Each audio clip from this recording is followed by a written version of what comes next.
Assalamualaikum warahmatullahi wabarakatuh. Selamat malam. Jumpa lagi dengan saya Tama dalam Ada Apa Gerangan.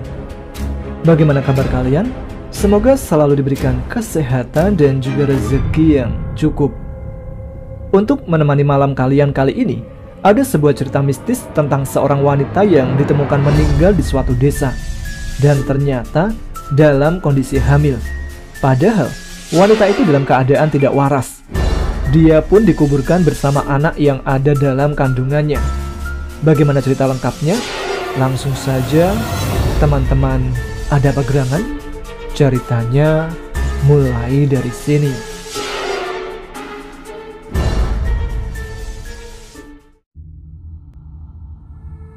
Suara riuh dari luar membuat aku yang baru saja selesai sholat tahajud terkejut.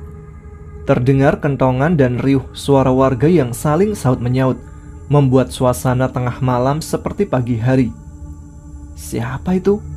Gumamku pada diri sendiri.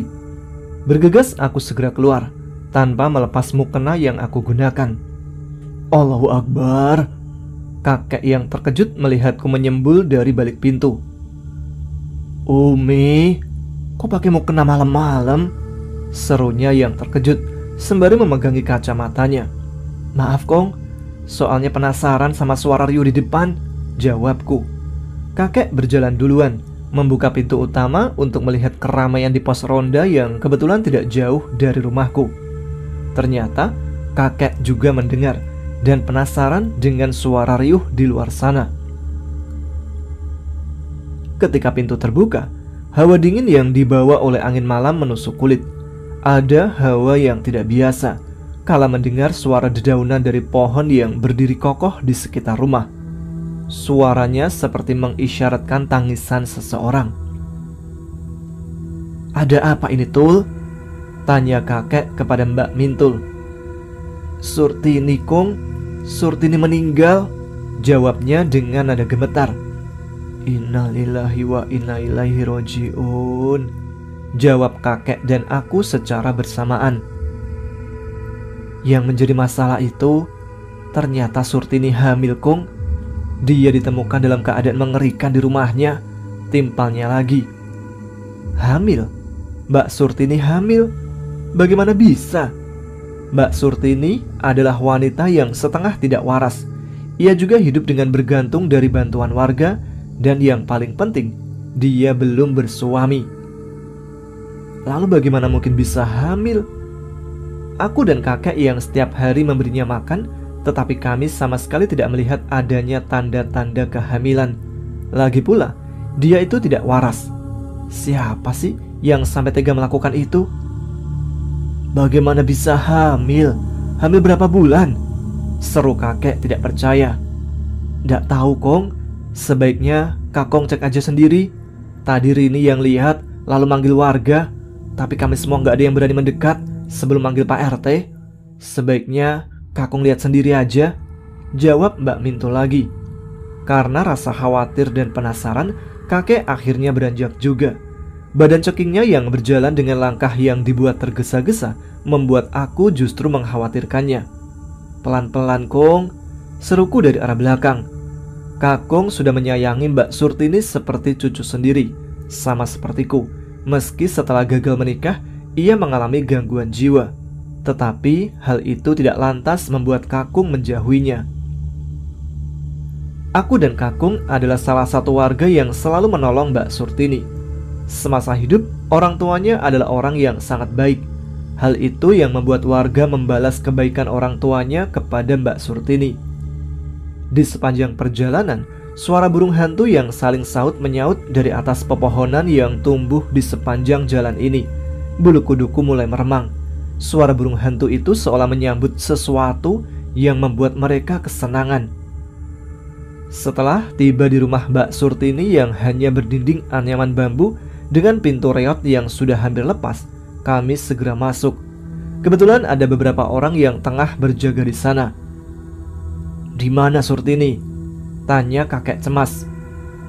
Itu Kong, masih di dalam kamarnya. Tidak ada satupun yang mendekat Kong, jawab Mas Tisna. Aku dan kakek segera masuk ke dalam kamar, mendongakkan kepala melihat ke arah dalam. Astagfirullah. Aku beringsut mundur, tidak berani benar-benar masuk ke dalamnya. Bagaimana tidak, keadaan mayat Mbak Surtini begitu mengenaskan. Wajahnya bengkak membiru kemerahan, seperti ada nanah di dalamnya. Seluruh wajahnya, dari bengkak itu keluar lendir yang bercampur dengan darah di beberapa tempat, seperti pipi, dahi, dan lehernya. Bagian tubuhnya yang lain beberapa juga sama, bengkak seperti bisul. Tetapi bengkaknya memanjang dari siku ke pergelangan tangan, dan kakinya pun begitu. Anehnya, hanya di bagian perut yang tidak bernanah, hanya membuncit dan sedikit ada tonjolan mirip kepala. Ya Allah, apa meninggalnya sudah lama ini? Tanyaku panik. Enggak, Neng, kalau lama pasti udah kaku badannya. Lah ini masih lemas loh. Tadi dicoba disenggol pakai kayu sama warga masih lunglai, jawab Mas Tisna. Kita harus segera bertindak, usul kakek. Jangan dulu, Kong, kita tunggu Pak RT sampai dulu, ujar Mas Tisna. Kakung sudah sangat tidak tahan melihat kondisi wanita yang dulu saat kecil sangat dekat dengannya, terbujur lemah dengan wujud yang sangat mengerikan. Angin bertiup begitu kencangnya, menggoyangkan dedaunan yang ada di atas pohon sana. Angin ini membawa hawa yang sangat tidak biasa. Aroma amis dan bau busuk menguar, membuat warga yang berjaga di rumah ini semua menutup hidung mereka, tidak terkecuali denganku. Apa ini bau dari lendir yang keluar dari tubuh Surti ini, yo? Celetuk salah satu warga. Hus, jangan bilang seperti itu, sahutku cepat. Lolongan serigala terdengar nyaring dari balik bukit. Tempat kami ini memang masih sangat pelosok, jauh dari keramaian dan riuhnya kota. Lagi-lagi angin bertiup kencang, membuat lampu obor yang menjadi satu-satunya penerangan di rumah Mbak Surtini hampir padam.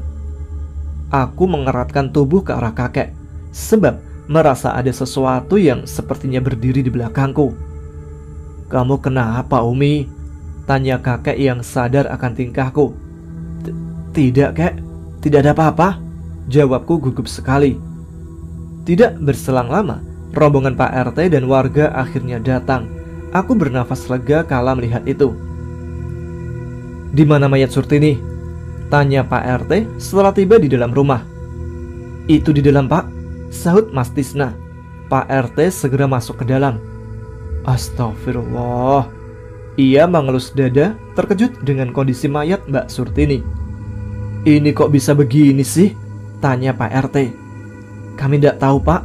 Kalau bengkak karena mayatnya udah lama, ini badannya aja masih lemas, jawab Mas Tisna.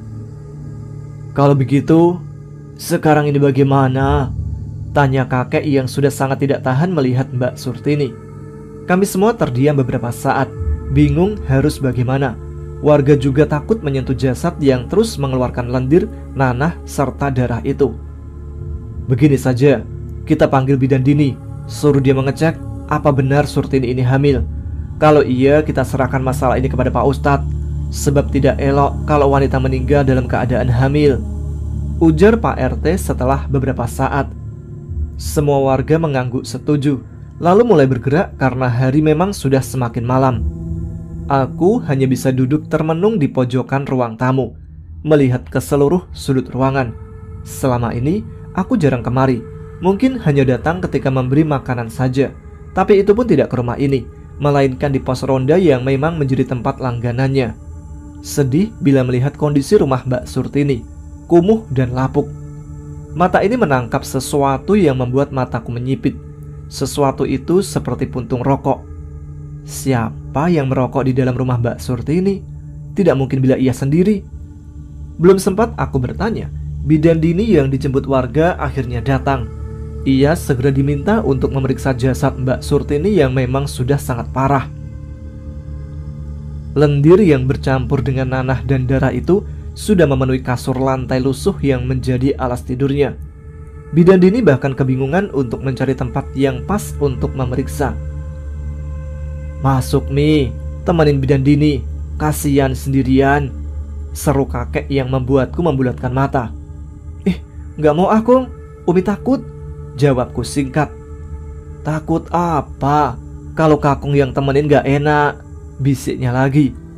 Aku menelan ludah dengan susah payah. Jantungku berdegup dengan kencang kala melangkahkan kaki mendekati mayat Mbak Surtini. Semua warga memilih keluar karena tidak tahan dengan bau amis dan bau yang sangat menyengat ini. Adapun Pak RT dan beberapa warga yang hanya menunggu di depan pintu kamar Mbak Surtini. Keadaan di sini minim cahaya, hanya ada 2 buah obor yang menyala, sedikit tertiup angin di pojok kamar. Bidan Dini mulai memakai masker. Ia juga memberikanku 1 buah masker untuk menyeka bau yang teramat sangat ini. Tidak henti-hentinya mulutku membaca ayat kursi selama Bidan Dini memeriksa perut Mbak Surtini. Iya, ini Surtini hamil, sudah 7 bulan malah.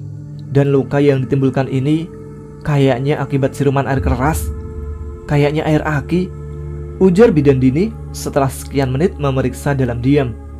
Aku menelan ludah, sudah seperti menelan batu kerikil. Susah. Bagaimana mungkin, Bu? Tanyaku gugup. Entahlah, sepertinya ada dalang di balik ini semua, jawabnya. Bibirku bergetar. Hujan gerimis mulai turun di luar sana, membuat angin yang membuat suasana tidak dapat aku jelaskan. Siapa yang tega melakukan ini kepada Mbak Surtini? Dan siapa ayah dari anak yang ia kandung?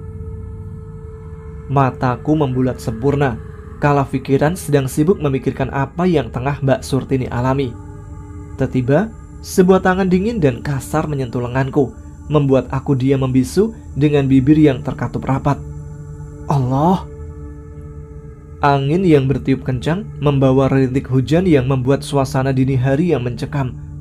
Setelah mengetahui Mbak Surtini benar hamil, semua orang kebingungan, ketakutan. Bagaimana ini Pak Ustadz? Apa kita makamkan langsung jenazah Surtini?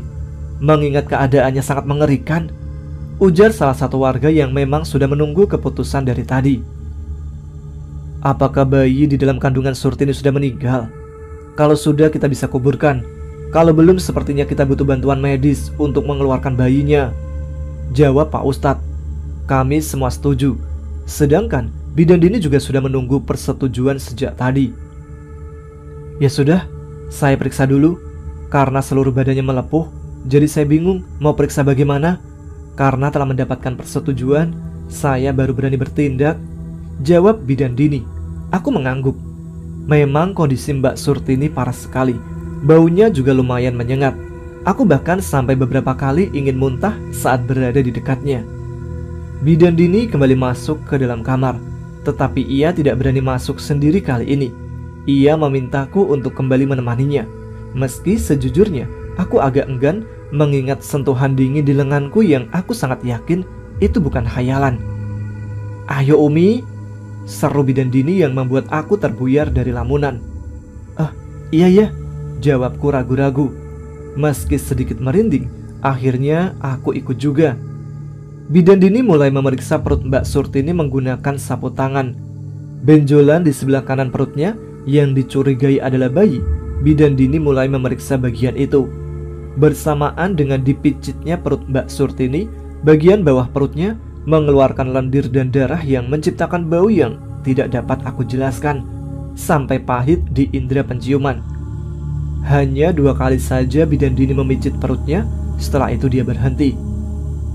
Sudah, bayinya sudah meninggal, tidak ada pergerakan. Bahkan darah dan lendir dari liang kemaluannya saja sudah keluar, ujar Bidan Dini sembari melepas sarung tangannya. Aku hanya mengangguk lalu berjalan keluar karena sudah tidak tahan. Bagaimana Bu? Apa masih hidup? Tanya warga antusias kepada Bidan Dini. Bidan Dini hanya menggeleng lemah. Kalau begitu kita bisa makamkan Surtini tanpa harus membedah perutnya. Berarti kita tidak membutuhkan bantuan medis, jawab Pak Ustadz. Kami semua bernafas lega. Sebab apabila harus membawa Mbak Surtini ke kota dan membedah perutnya, itu pasti akan memakan waktu dan tenaga. Bukan karena tidak ikhlas, tetapi melihat kondisi mayatnya yang seperti sudah sangat mengkhawatirkan. Ya Allah, siapa ya yang sudah melakukan itu pada Surtini? Tega sekali sampai hamil 7 bulan tidak diketahui, celetuk salah satu ibu-ibu yang juga ikut hadir di sini. Tolong jangan bahas ini dulu, nanti kita pikirkan. Yang terpenting itu, sekarang kita segera mempersiapkan pemakaman Surtini. Lebih cepat lebih bagus. Lagi pula sebentar lagi sudah masuk waktu subuh. Jawab Pak Ustadz. Kami semua setuju. Warga mulai berpencar menyiapkan apa yang seharusnya disiapkan. Aku dan beberapa ibu-ibu mendapatkan jatah mencari bunga dan daun pandan. Dini hari seperti ini pun tidak masalah, mengingat jasad Mbak Surtini yang mengerikan.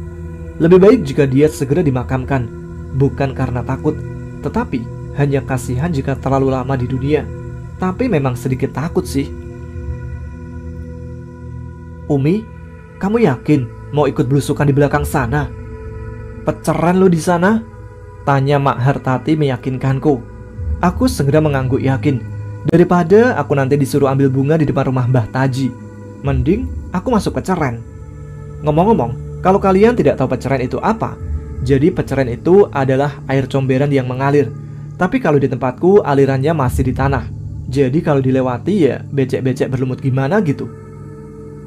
Di belakang rumah Mak Hartati ini memang tumbuh daun pandan yang sangat subur dan banyak. Hal itu yang membuat warga selalu datang kemari apabila membutuhkan daun pandan guna untuk orang meninggal. Tetapi sekitar belakang sini kebun masih sawit, sedikit mencekam dengan suasana tengah malam mengerikan. Suara sendal yang melewati tanah basah dan berlumpur di sini menjadi teman satu-satunya yang bersuara di antara kami. Sialnya, aku ada di urutan paling akhir, membuat aku sedikit was-was dengan keadaan. Setelah mengambil beberapa rumpun, Mak Ijah yang sebagai ketua geng di kelompok emak-emak kampung memintaku agar naik lebih dulu, karena memang kondisi belakang rumah Mak Hartati ini sedikit menjurang. Dengan memeluk daun pandan, aku sedikit kesulitan mengambil jalan, dan setelah tiba di atas lebih dulu, aku berbalik, ingin menolong emak-emak yang ada di belakang. Tetapi mataku malah terpaku pada sosok di antara pelepah daun sawit. Sosok mengenakan baju putih panjang selutut dengan wajah tertunduk dan rambut panjang yang menutupi sebagian wajahnya.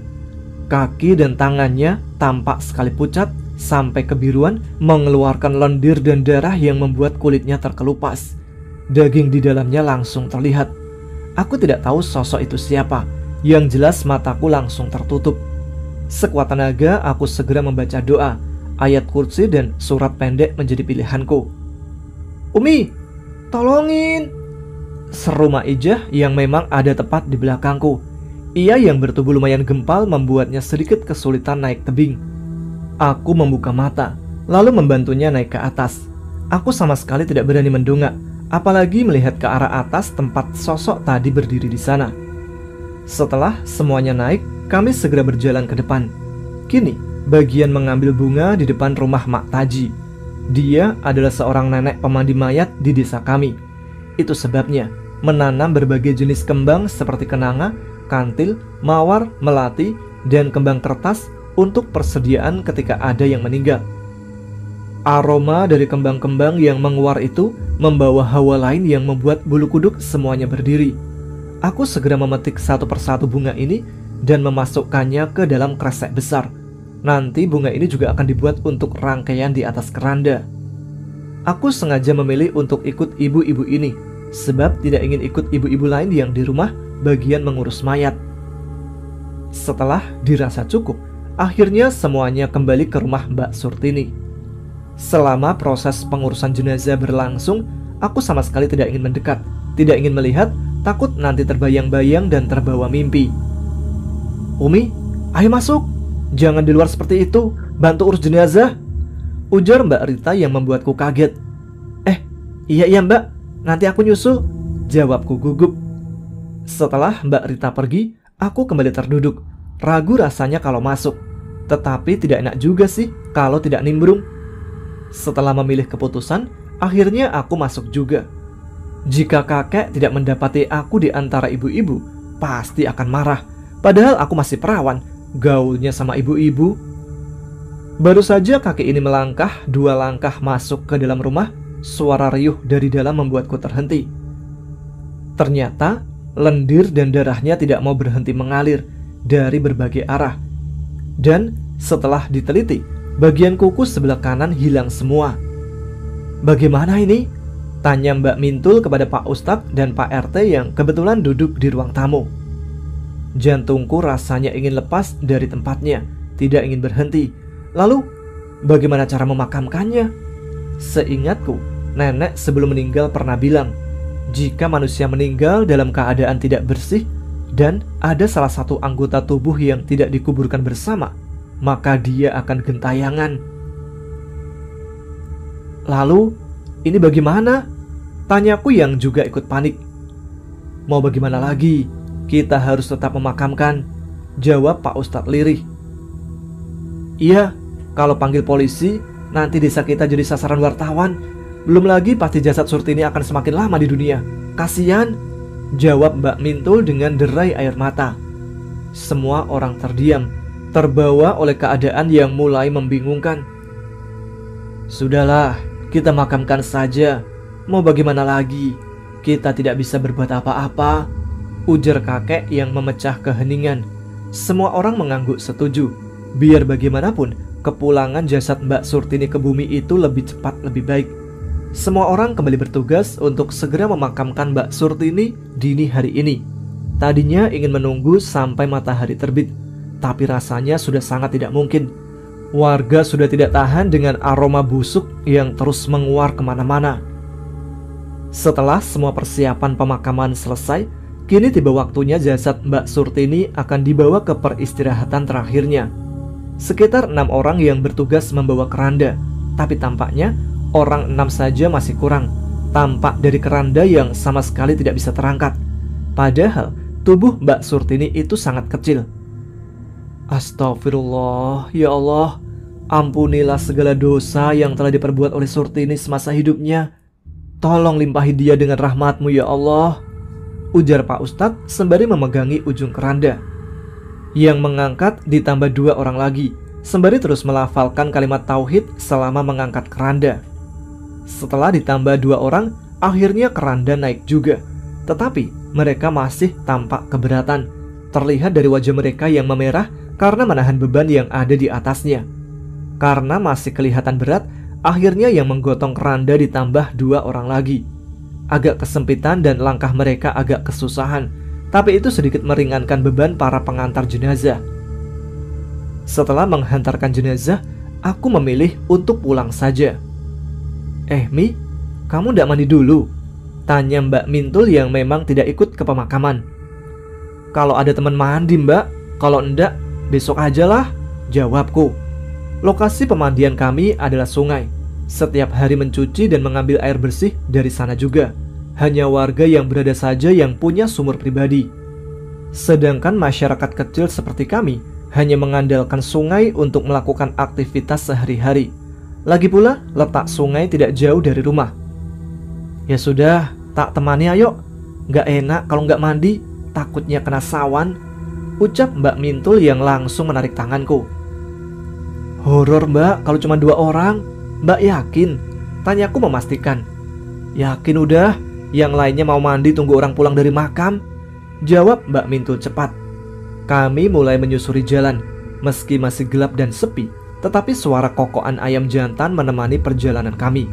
Sesekali Mbak Mintul akan mengajak bercerita agar sedikit menghilangkan rasa sepi yang ada di antara kami. Lagi pula, pikiranku selalu terbayang akan Mbak Surtini tadi jika tidak diajak bicara. "Mi, itu tadi yang dibilang Mas Harto tentang baju pria di dapur almarhum punya siapa?" tanya Mbak Mintul yang malah kembali membahas ke sana. "Nggak tahu Mbak, Umi malah nggak tahu," jawabku cepat.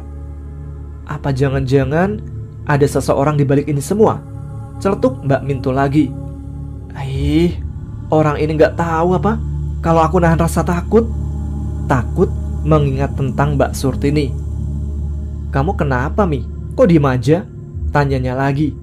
Memang emak satu ini selalu banyak bicara. Aku terdiam, malas menanggapinya. Jika ditanggapi, pasti dia akan terus membahas tentang itu semua. Aroma kapur barus tiba-tiba menyeruak tajam kala kami melewati pohon asam yang tumbuh di sebelah jalan setapak menuju sungai. Susah payah aku menelan ludah, rasanya bahkan sampai seperti menelan kerikil. Walah, ini pasti karena sibuk memegang kain kafan sampai kapur barusnya nempel di badan. Celetuk Mbak Mintul lagi yang membuat aku membulatkan mata sempurna. Jangan sampai sosoknya menampakkan diri di hadapan kami, karena telah disebut oleh Mbak Mintul. Nenek dulu sering sekali berucap, mencium bau apapun di malam hari jangan diucapkan. Jika sampai diucapkan, sosok yang membawa aroma itu pasti akan menampakkan dirinya. Tapi kok baunya menyengat sekali ya, Mi? Kamu kebauan gak sih? Tanya Mbak Mintul lagi. Kesal aku dibuatnya. Sudah diam dari tadi malah diomong lagi. Udahlah Mbak, mandi aja, nanti keburu subuh, jawabku cepat. Mbak Mintul hanya menaikkan kedua alisnya, lalu berjalan ke tepi sungai dan meletakkan obor di sana. Penerangan di desa kami memang hanya ada obor.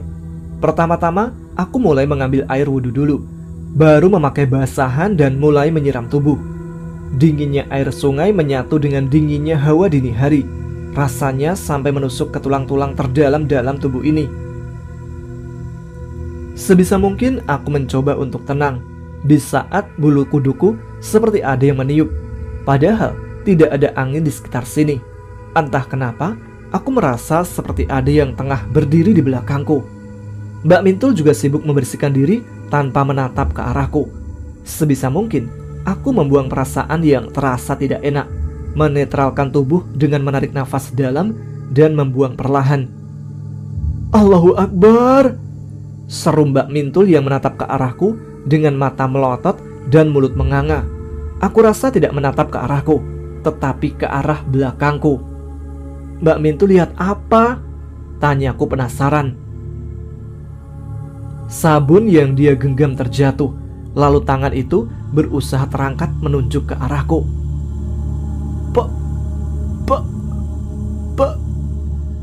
Pocong! Teriak Mbak Mintul yang langsung berlari menggunakan basahan yang ia pakai. Ia lari tunggang langgang sampai terpleset dan terjatuh beberapa kali. Mendengar kata pocong dari mulut Mbak Mintul, seketika bulu kuduku berdiri semua. Berbeda dengan Mbak Mintul yang langsung berlari, kakiku rasanya justru sama sekali tidak dapat digerakkan. Tanganku yang menggigil ini berusaha meraih handuk yang ada di sebelahku. Perasaan yang dari tadi merasa tidak enak ternyata benar kan? Pertanyaannya, apakah sosok itu masih ada di belakangku? Karena penasaran, aku mencoba berbalik dengan menutup mata. Aroma busuk bercampur amis yang sampai tercium pahit menguar, membuat aku semakin tidak berani membuka mata. Ada sesuatu yang dingin, seperti angin yang menerpa wajahku. Perlahan, aku memberanikan diri membuka mata. Setelah sedikit terbuka dan melihat apa yang ada di hadapan, mataku langsung membulat. Sosok pocong dengan wajah hancur dan kaki yang tidak menapak tanah berada tepat di hadapan wajahku. Kain kafannya yang sudah kotor, penuh darah dan lusuh, serta wajah yang dipenuhi dengan belatung membuat aku terpaku. Tapi tiba-tiba, pocong itu langsung melayang pergi, terbang ke udara hingga hilang di telan pepohonan. Aku melongo beberapa detik, mencerna yang baru saja terjadi. Apa ini mimpi?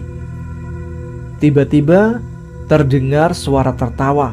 Mataku kembali membulat kala mendengar suara gelak tawa yang menggelegar di seluruh tempat ini. Suara yang sepertinya berasal dari atas tubuhku, sepertinya tengah melayang. Aku sedikit melirik ke arah atasku. Benar saja apa yang sedang aku takutkan. Sosok wanita yang sedang menggendong bayi berlumuran darah, serta ari-ari yang masih menempel di tubuh bayi itu. Tangan dan kakiku gemetar seketika. Sosok wanita itu berwajah jauh lebih mengerikan dari sosok pocong yang aku lihat barusan. Apalagi dengan bagian perut yang bolong, menampakkan usus dan seluruh organ dalamnya yang bergelantungan. Mataku berat, kakiku tidak kuat menahan beban tubuh, hingga akhirnya aku ambruk di pinggir sungai dengan mata yang tertutup rapat. Umi, bangun Duk, bangun. Samar, aku mendengar suara kakek dan guncangan di pundakku. Mataku yang masih berat, aku paksakan untuk terbuka. Terlihat samar beberapa orang sedang berkeliling di sekitarku. Dengan kepala yang masih sangat pusing, aku mencoba untuk bangkit. Jangan bangun dulu, Mi, sergah kakek yang membuat aku kembali berbaring. Lah, tadi disuruh bangun, giliran bangun, jangan bangun dulu. Apakah ini yang dinamakan masa tua? Ketika aku rasa pandangan sudah mulai jelas, aku menelisik ke arah sekitar, melihat kerumunan orang yang ramai memenuhi rumah yang hanya sepetak ini. Ada apa? Kok ramai sekali? Tanyaku sembari menatap satu persatu orang yang ada di sini. Kamu pingsan di pinggir sungai, Mi. Kata Mintul, kalian ditemui pocong di pinggir sungai. Apa benar? Tanya salah satu warga. Aku mencoba mengingat kembali apa yang sudah aku alami semalam, tapi aku sama sekali tidak dapat mengingat apa-apa. Seingatku, setelah pemakaman Mbak Surtini, aku pulang. Pulang atau kemana ya? Aku lupa. Nggak tahu, Pak Le, saya ndak ingat. Jawabku yang gagal mengingat kejadian semalam. Lah, mosok Mintul itu sampai demam loh sekarang gara-gara lihat hantu sama kamu, jawabnya. Lagian malam-malam kok mandi, nggak mau bareng sama kita aja sih, certuk ibu-ibu yang berkerumun di depan. Aku hanya diam, tidak ingin menjawab pertanyaan mereka, karena aku saja bahkan tidak ingat apa yang telah terjadi tadi malam. Setelah beberapa saat aku sadar, akhirnya banyak warga yang undur diri karena ingin mempersiapkan untuk acara tahlilan Mbak Surtini nanti malam. Kakek juga sibuk mengurus ladang di belakang rumah, ladang sayuran yang menjadi satu-satunya sumber penghasilan kami. Sejak aku lulus sekolah, aku memang tidak pernah diizinkan untuk bekerja di luar kota seperti teman-teman yang lain. Selain kakek yang memang satu-satunya orang tua yang aku punya, aku juga tidak bisa membiarkan dia tinggal seorang diri. Jangan lupa makan, Umi. Kamu dari semalam belum makan. Setelah itu kamu sholat supaya pikiranmu kembali tenang, pesan kakek sebelum dia meninggalkan rumah. Aku menggeliatkan dan meregangkan otot-otot yang terasa pegal. Setelah ini, aku harus mengangkat air dari sungai ke rumah, sekedar untuk wudhu dan memasak saja. Kebetulan sungai ini melewati rumah Mbak Surtini. Aku sekalian mampir untuk memberikan sedikit bahan pokok untuk membantu memasak acara tahlilan nanti malam. Kamu sudah sehat, Mi? Tanya ibu-ibu yang memasak di rumah Mbak Surtini. Mereka tetangga dekat Mbak Surtini. Sudah lumayan, Bule. Ndak apa kan kalau Umi ndak bantu masak? Kan udah rame. Ujarku tidak enak. Ndak apa-apa, Bule paham. Itu bidan Dini juga sakit loh katanya. Semalam habis pulang dari sini langsung demam. Sekarang dibawa ke rumah sakit kota, jawab Bule Narti. Aku hanya mengangguk, lalu pamit untuk segera mengambil air wudhu. Mungkin bidan Dini seperti itu karena menahan rasa takut dan gemetar akibat melihat keadaan Mbak Surtini semalam. Setelah selesai mengisi jerigen dan berwudhu, aku segera membawanya pulang. Tiba-tiba terdengar senandung tembang Jawa dari seorang nenek-nenek yang duduk di bawah pohon mangga seberang jalan setapak menuju sungai. Sekitar jalan setapak ini memang hanya ada pepohonan dan semak belukar saja, jauh dari rumah warga. Aku sama sekali tidak pernah melihat nenek itu. Sepertinya dia orang baru. Nenek dengan rambut disanggul rapi dan baju kebaya zaman 90-an tampak rapi melekat di tubuhnya. Awalnya, aku hanya ingin melintasinya begitu saja. Tetapi entah kenapa, batinku ingin sekali menyapa. Pagi, Nek. Nenek ngapain di tengah kebun seperti ini? Sapaku lirih. Orang yang mati membawa nyawa tidak akan bisa pergi sebelum mati orang yang membuat nyawanya pergi. Jerigen yang tadi aku bawa tiba-tiba terlepas hingga jatuh ke bawah. Untung saja jerigennya sudah aku beri tutup. Aku menunduk ingin mengambil jerigen yang tadi terjatuh. Tetapi ketika aku kembali berdiri, sosok nenek yang baru saja duduk di batu bawah pohon ini menghilang. Aku menengok ke kanan dan ke kiri, melihat kemana nenek itu tadi pergi. Sayangnya, sama sekali tidak ada orang sekitar sini. Padahal aku baru saja ingin bertanya apa yang baru saja ia maksud. Aku bahkan sampai berputar-putar menelisik ke seluruh tempat yang bisa dijangkau mata. Masih tidak ada siapapun.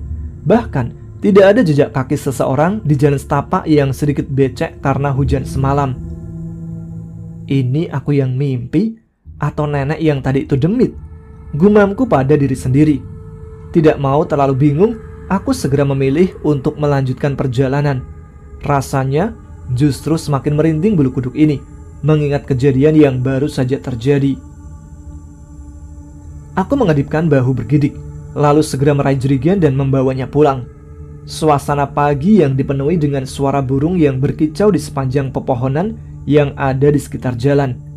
Warga di sini itu banyak, tetapi letak rumahnya berblok. Jadi 1 meter dari sawangan akan ada sekumpulan rumah yang berjejer di kanan kiri jalan, tetapi hanya beberapa meter saja.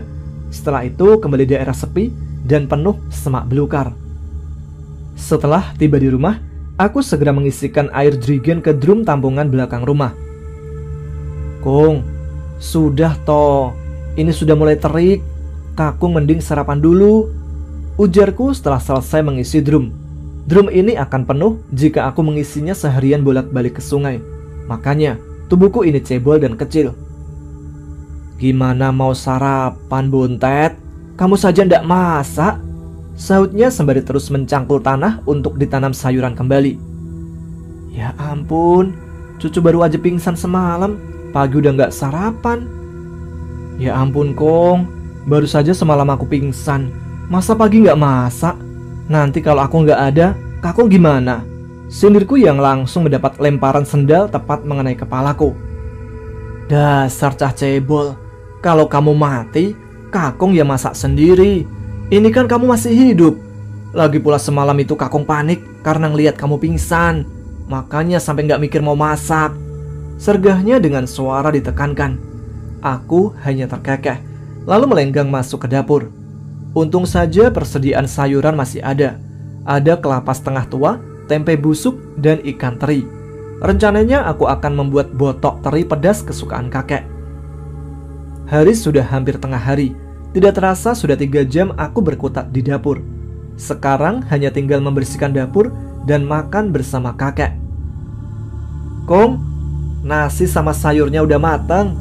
Kita makan bareng yuk, ajakku pada pria berusia 60-an tahun.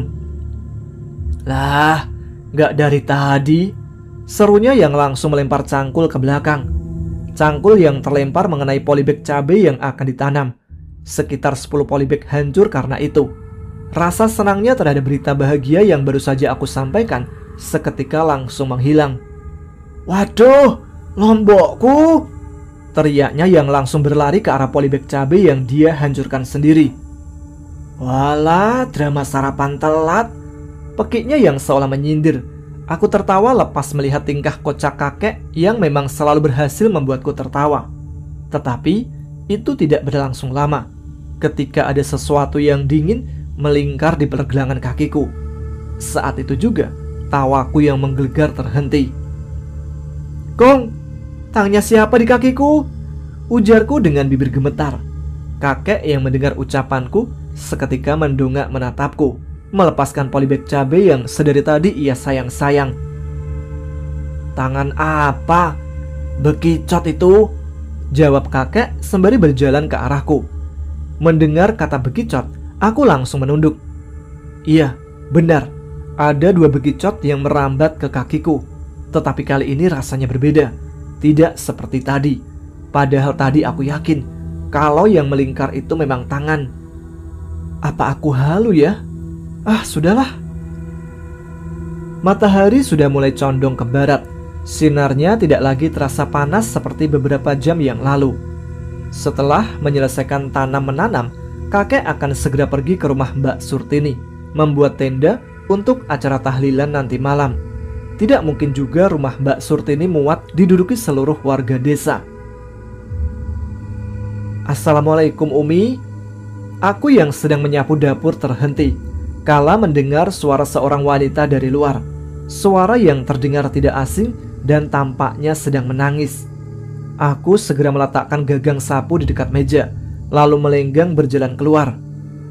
Pintu tua yang menjadi satu-satunya penutup jalan keluar masuk dari rumahku ini berderit.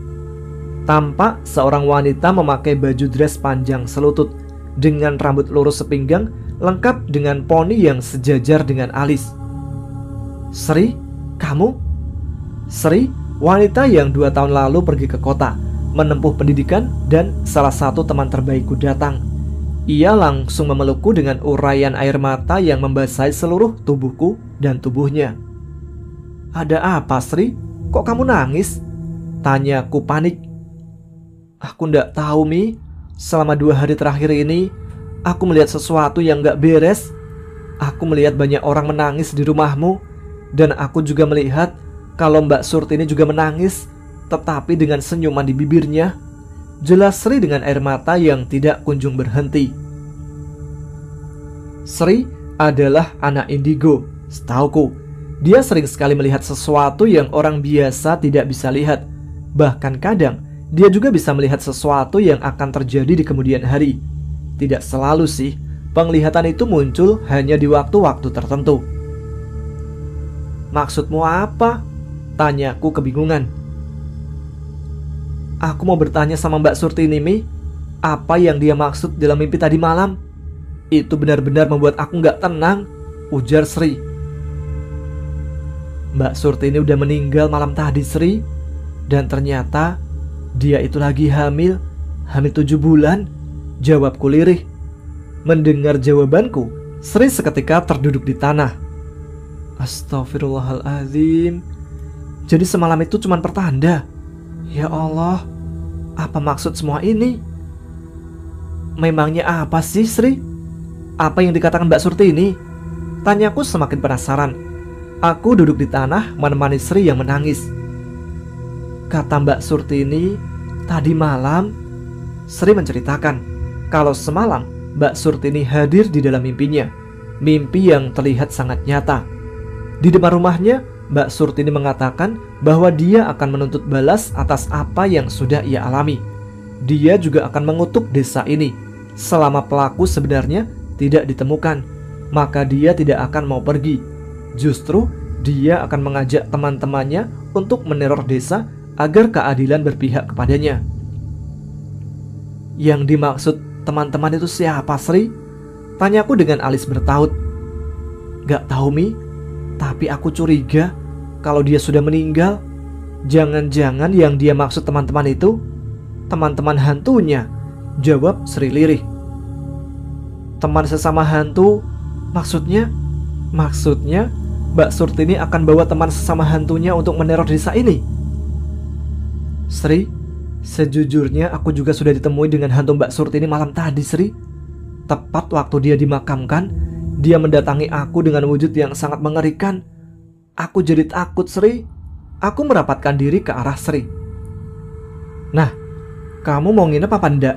Kalau nginep ayo mandi, udah jam 5. Kalau ndak ya pulang sana. Sentakku yang membuat raut wajahnya langsung kesal. Ngusir, ditemui Mamedi baru tahu rasa kamu, jawabnya sewot. Aku hanya mencebikkan bibir lalu melengos masuk ke dalam rumah. Hamparan sawah yang digarap warga desa ini sungguh menjadi pemandangan yang sangat menyejukkan hati. Sengaja sore ini aku tidak mandi di kali biasa, tetapi memilih curug yang letaknya tidak jauh dari kaki bukit. Perjalanan juga tidak sampai 15 menit sudah sampai. Biasanya kami akan mandi di sini ketika hari libur tiba, sebab di saat itu kami bisa menghabiskan hari dengan berendam. Sejak semua temanku pindah ke kota, sekedar untuk bekerja atau menuntut ilmu, aku menjadi kesepian. Tidak pernah sekalipun aku datang kemari. Terakhir aku datang kemari sekitar 6 bulan yang lalu bersama almarhum Mbak Surtini. Meski letak yang tidak jauh, aku malas datang kemari. Datang kemari hanya mengingatkan aku bahwa aku ini jauh dari teman, bahkan pasangan hidup saja tidak ada. Woi, ngelamun, kesambet jin penunggu beringin itu kapok kamu. Nanti kamu dinikahi sama makhluk halus, seperti kisah yang aku tangani beberapa tahun yang lalu. Mau? Sentak Sri yang membuat aku terjingkat hingga mumbul 3 cm dari tanah. Asem kamu, Sri, bikin orang kaget aja, jawabku sembari memukul pundaknya. Habis, kamu itu ngelamun, gak baik. Apalagi di desa yang masih asri seperti ini, celetuk Sri. Suara gemuruh air terjun yang bertingkat 3 tingkatan dengan ketinggian yang tidak seberapa itu membuat bibirku mengukir senyum lebar. Pemandangan pepohonan yang mengelilingi daerah curug dengan akar yang malang melintang, serta bebatuan yang sedikit berwarna hijau karena lumut, membuat siapapun mata yang memandang akan terpesona. Aku segera melepas baju dan memakai basahan. Dan tanpa menunggu Sri yang tengah bersiap, aku segera meluncur ke dalam air, merasakan sensasi segar bertemu air dari panasnya terik matahari. "Ayo Sri, kamu gak berenang ya?" Seruku yang menyembul dari dalam air. Wajah Sri tampak tegang. Kacamata yang ia kenakan beberapa kali ia benarkan. Aku yang menyadari ada yang tidak beres pada Sri seketika mendekat. "Ada apa toh Sri? Kok wajahmu gak ngenakin seperti itu?" tanyaku. Sri bergeming. "Kita pulang aja yuk, Mi. Perasaanku ndak enak," jawabnya yang membuat bulu kuduku berdiri. Anak ini jika sudah mengatakan tidak enak, berarti ada sesuatu yang memang tidak beres. "Ada apa sih? Emangnya kenapa?" tanyaku yang mulai ikut tidak tenang. Wajah Sri benar-benar menciut, membuat aku berjalan semakin mendekati dia. "Sri, yang bener ah. Kalau gitu ayo pulang," bisikku. Perasaanku sudah semakin tidak karuan. Sri sama sekali tidak menunjukkan wajah yang bersahabat dengan keadaan. Apa karena tempat ini juga menyimpan kenangan tentang Mbak Surtini? "Selamat, Anda kena tipu," teriak Sri yang langsung membuatku mendorong tubuhnya hingga terjengkang. "Orang kok penakut sih, Mi?" seru Sri dengan gelak tawa. "Awas kamu Sri, kualat baru tahu rasa," jawabku geram sembari kembali masuk ke dalam air. Bisa-bisanya dia bercanda tentang hal seperti ini. Bagaimana jika mereka yang tidak terlihat mendengar dan tidak terima, bisa-bisa menampakkan wujudnya? Aku kembali menyelam ke dalam air, menenangkan otak dengan sedikit keganjilan yang beberapa kali aku alami. Ketika mata ini terbuka dalam air, samar aku melihat sosok wajah pucat, mata bolong dengan darah yang keluar menyatu dengan air dari rongga hidungnya. Seketika itu juga aku segera naik ke permukaan. Nafasku ngos-ngosan, jantungku berdegup dengan kencang. Aku melirik ke arah Sri.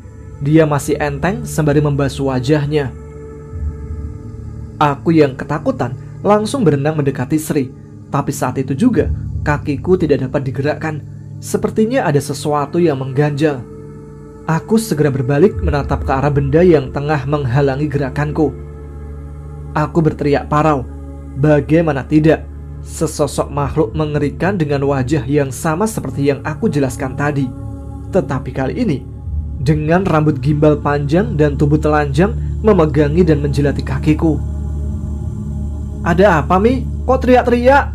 seru Sri yang langsung menceburkan diri ke dalam air. Aku yang masih mencoba mencerna apa yang baru saja aku alami, hanya terdiam membisu.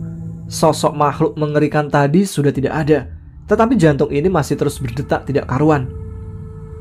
"Mi, kok malah bengong?" seru Sri sembari mengguncangkan bahuku. Kita pulang aja Sri yuk, aku mau pulang," ujarku tergugup. Aku segera berenang ke tepian, meninggalkan Sri yang masih diam membisu di belakang. Setelah tiba di tepian, aku segera duduk di batu, memegangi bajuku yang sebenarnya akan aku pakai. Hanya karena tubuh yang belum netral, aku memilih berhenti sejenak. Sri ikut menepi, sembari terus menatap ke arahku dengan tatapan bertanya. "Kamu lihat apa, Mi? Kok aku gak lihat apa-apa ya? Tapi emang aku sedikit merasakan hawa yang gak biasa sih," ujar Sri sembari menggusuk tengkuknya. Sri yang paham akan apa yang aku rasakan mengajakku untuk pulang. "Ya sudah, kita pulang aja, Mi. Gak apa-apa, cuci kaki aja," ujar Sri sembari menarik tanganku. Aku segera memakai bajuku kembali dengan bersembunyi di balik pohon besar. Langkah kakiku terhenti setelah memakai bajuku kembali. Aku melihat sebuah kain yang menyembul dari dalam tanah. Tadinya aku ingin melewatinya saja, tetapi entah kenapa jiwa penasaranku meronta. Kain itu menyembul dengan sedikit noda merah yang telah mengering. Hal itu membuat aku sangat penasaran. Aku memberanikan diri mendekati kain itu, lalu menariknya perlahan. Semakin naik ke atas, semakin terlihat jelas kain apa itu. Kain itu adalah sebuah baju yang sedikit berlumuran darah. Darahnya tidak seberapa, tetapi sudah mengering. Aku yang ketakutan segera melempar baju itu ke sembarang arah. Aku segera berlari ke arah Sri yang sibuk mengemasi bajunya yang belum sempat ia pakai. "Ada apa sih? Kok lari-lari?" tanyanya yang terkejut melihatku. Enggak, aku cuma mau kasih tahu kamu. Matahari udah mau terbenam.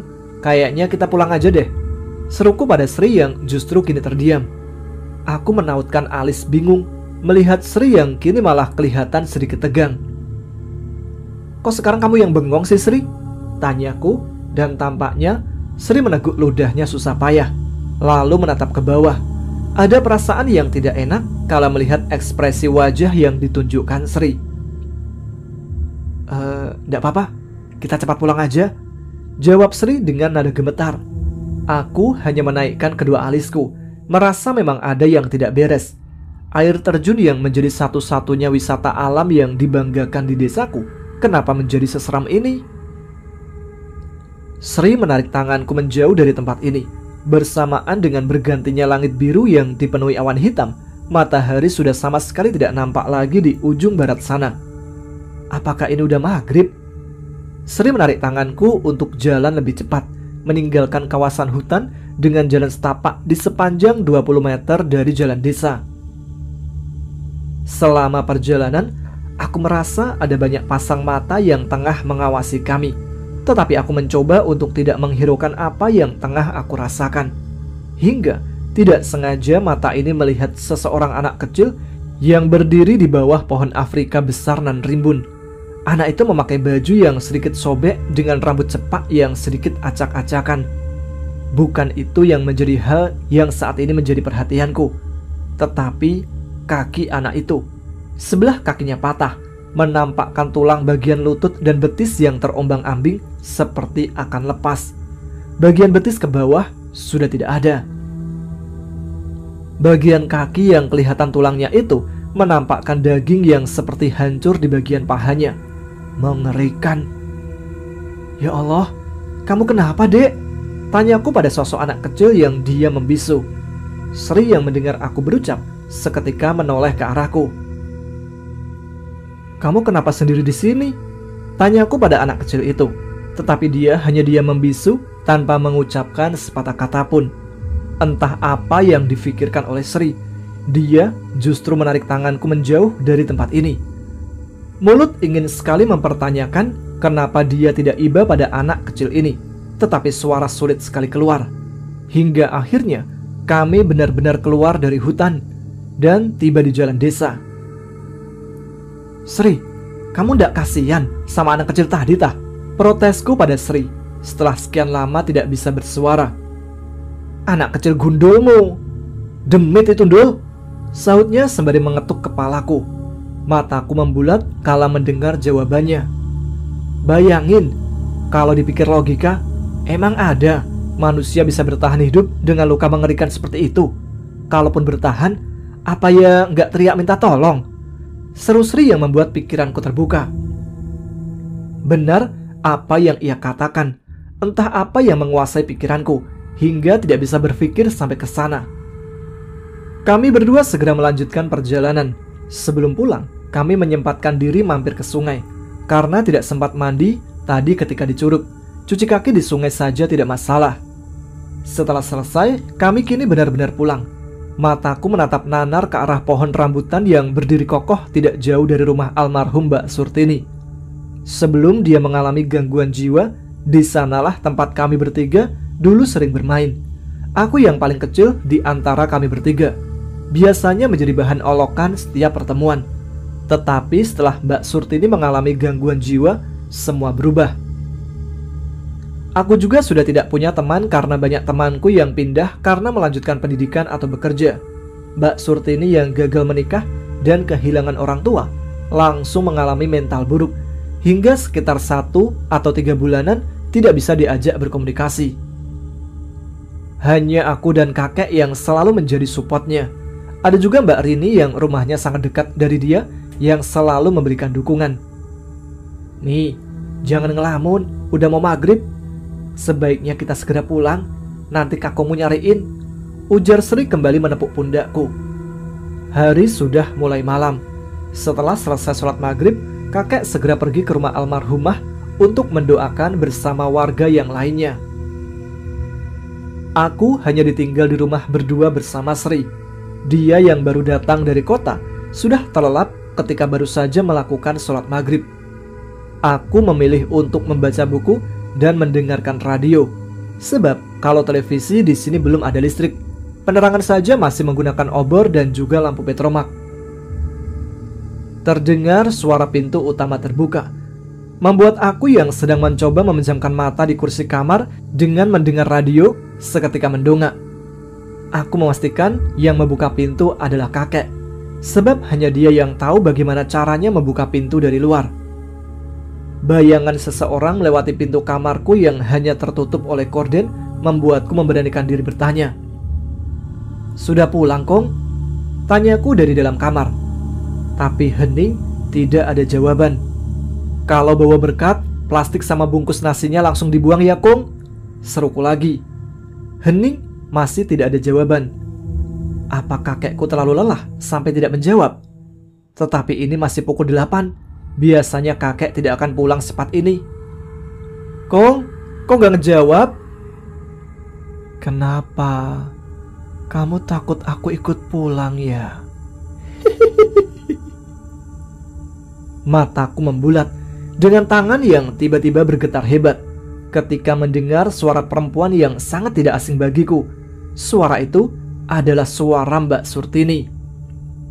Aku seketika berteriak, "Ada apa, Mi?" Seru Sri yang langsung memeluk tubuhku. Ia yang loncat dari ranjang ke kursi tempatku duduk membuat gempa bumi kecil terjadi hanya di rumah ini. Aku yang masih gemetaran karena mendengar suara Mbak Surtini hanya bisa berdiam. Rambut Sri bahkan masih sangat acak-acakan karena langsung terbangun dan memelukku ketika aku menjerit. Aku menoleh ke kanan dan ke kiri, memastikan bahwa apa yang aku dengar tadi hanya halusinasi semata. "Cari apa sih, Mi?" sentak Sri yang kesal dengan tingkahku yang tidak kunjung bersuara. "Tadi aku dengar suara Mbak Surtini, Sri," jawabku gugup. Raut wajah Sri langsung berubah. "Serius kamu, Mi?" tanya Sri dengan wajah celingukan. Terlihat dia juga mulai tegang ketika mendengar nama Mbak Surtini. Anak indigo kayak kamu tahu takut juga, Sri. Kirain udah kebal sama setan," ujarku yang heran melihat tingkahnya. Lalu tiba-tiba dahiku mendapatkan satu ketukan dari kepalan tangannya. "Gundulmu, hawanya ini loh, lain daripada yang lain. Biasanya kalau aku ketemu sama makhluk yang biasa, gak gini rasanya," lirih Sri sembari memegangi tengkuknya. Aku juga merasakan hawa yang sama. Apalagi suara Mbak Surtini tadi, aku sangat yakin kalau itu bukan halusinasi.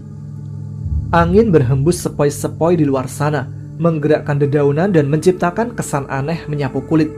Suara burung hantu yang berterbangan dari satu pohon ke pohon yang lain di belakang rumah membuat bulu kuduk pada berdiri. Apalagi suara lolongan serigala dari balik bukit yang terdengar seperti memanggil para makhluk halus untuk berdatangan. "Sudah, Mi, kita tidur aja," ujar Sri sembari menarik tanganku agar ikut dia naik ke ranjang. Derit suara pintu utama yang engselnya sudah berkarat membuat kami berdua sama-sama mendongak. "Apa itu kakong?" bisikku pada Sri. Sri menggeleng kecil.